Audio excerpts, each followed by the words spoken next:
Hello friends, welcome back to the channel. Sandeep Goswami आपका इस interesting video में स्वागत करता हूं। आज बात करूंगा एरिया मैनेजर के जॉब रिस्पॉन्सिबिलिटी के बारे में। यह आपको एज ए एबीएम पता भी होना चाहिए और अगर इंटरव्यू की प्रिपरेशन वगैरह आप कर रहे हैं, एरिया मैनेजर जाना चाहते हैं, तो ये इंटरव्यू का भी क्वेश्चन हो सकता है। हर एक इंटरव्यू के अंदर ये जरूर पूछा जाता है व्हाट इज द, जैसे मेडिकल रैप का पूछा जाता है what is the job profile of medical representative, वैसे ही ये पूछा जाता है what is the job responsibility of area manager.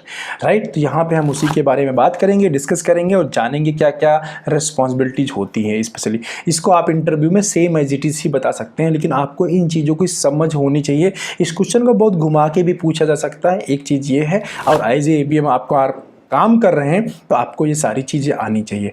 As a ABM मेरी फर्स्ट जो जॉब रिस्पॉन्सिबिलिटी है वो है टारगेट अचीवमेंट। ठीक है, क्योंकि मैं जब आप एरिया मैनेजर बन जाते हैं तो आप मैनेजमेंट के पार्ट होते हैं। राइट, आप अभी मेडिकल रैप नहीं, मेडिकल रैप मैनेजमेंट का पार्ट नहीं होता, कंपनी के मैनेजमेंट का पार्ट नहीं होता, बट एक एरिया मैनेजर कंपनी के मैनेजमेंट का पार्ट हो जाता है। तो यहाँ पे सबसे जो पहला काम है, जॉब रिस्पॉन्सिबिलिटी है किसी भी एरिया मैनेजर का, वो है टारगेट अचीवमेंट। ठीक है, आपको टारगेट अचीव करना पहली प्रायोरिटी है आपकी एज ए एरिया मैनेजर। अगर मैं बात करूं तो दूसरा जो है आपकी प्रायोरिटी क्या है, दूसरी प्रायोरिटी है टीम रिक्रूटमेंट, टीम को मेंटेन रखना। कोई वैकेंसी नहीं होना चाहिए, वैकेंसी है तो इमीडिएट फिलअप होना चाहिए within week, within 10 days, कितनी इफिशियंसी के साथ। पहली बात तो एज ए मैनेजर इस तरीके से काम करना है, टीम को साथ लेके चलना है तो आपके यहाँ से कोई छोड़ के जाए ही ना। वो माहौल क्रिएट करके अपनी टीम को देना है, वो अपनी टीम का ट्रस्ट विन करके रखना है, जिसकी वजह से आपका मेडिकल रैप आपको पहली बात तो छोड़ कर जाए ही ना। अंडरस्टैंड।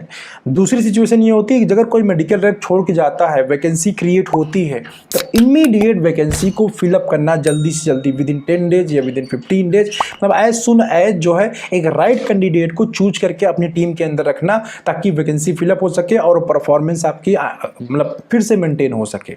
तीसरा जो इंपॉर्टेंट है वो है अपने कस्टमर के साथ रिलेशन को बना के रखना। जो कंपनी के कोर कस्टमर है उनके साथ रिलेशन को मेंटेन करके रखना। Core customer in the sense मैं बोलूंगा ओल्ड कस्टमर जो है, जिनसे बिजनेस आ रहा है, जो रेगुलर कस्टमर है, उनके साथ बिजनेस को बना के रखना, रिलेशनशिप को सीमेंटिंग करना।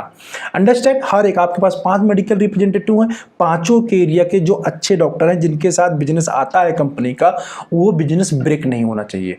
अपने कोर कस्टमर के साथ रिलेशन मेंटेन करके रखना, उनको बॉन्डिंग करके रखना, पहला काम।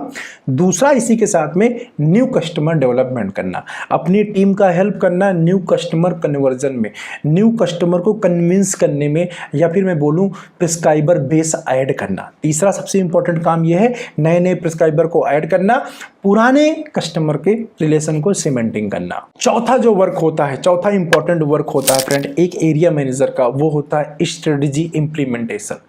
जो भी कंपनी की बनाई स्ट्रेटजी है जिसके थ्रू बिजनेस आना है, उस स्ट्रेटजी को इंप्लीमेंट करवाना, और इंप्लीमेंट करवाने के लिए पहले खुद इंप्लीमेंट करना पड़ेगा। कोई एक्टिविटी आप किसी मेडिकल रैप अगर करवाना है तो पहले आपको करके दिखाना पड़ेगा।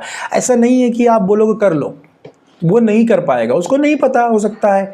ठीक है, तो आपको खुद पहले उस स्ट्रेटजी को जो भी कंपनी से बताई जाती है उसको सोचना है, समझना है। कोई कैंपेन है, कोई कैंप करना है, कोई ओपीडी कैंप हो सकता है या दूसरी कोई एक्टिविटी हो सकती है, उसको समझना। कोई लिटरेचर हैंड ओवर करना है, कोई गिफ्ट हैंड ओवर करना है, कुछ डॉक्टर इंगेजमेंट करना है, इनरोलमेंट करना है। ठीक है, साइंटिफिक कोई इनपुट प्रोवाइड करना है या डॉक्टर से कोई फीडबैक लेना है। बहुत से टाइप की एक्टिविटीज हो सकती हैं। जो भी है कंपनी की स्ट्रेटजी, उस कंपनी की स्ट्रेटजी को करके दिखाना मेडिकल रैप के। देखो भाई ऐसे ऐसे चीजें होंगी, राइट, और उसको मेडिकल रैप के थ्रू फॉलो अप लेके, बार बार फॉलो अप लेके करवाना, और यस क्लियर कम्युनिकेशन रखना मेडिकल रैप के साथ में भाई ये चीजें होंगी कैसे। इसके बाद जो नेक्स्ट रिस्पॉन्सिबिलिटी होती है एक एरिया मैनेजर का, वो होता है फ्रेंड बिजनेस एक्सपेंशन करना। आपका एक सिंगल मेडिकल रैप काम कर रहा है, उसके टारगेट को भी कंटिन्यूअस अचीव करते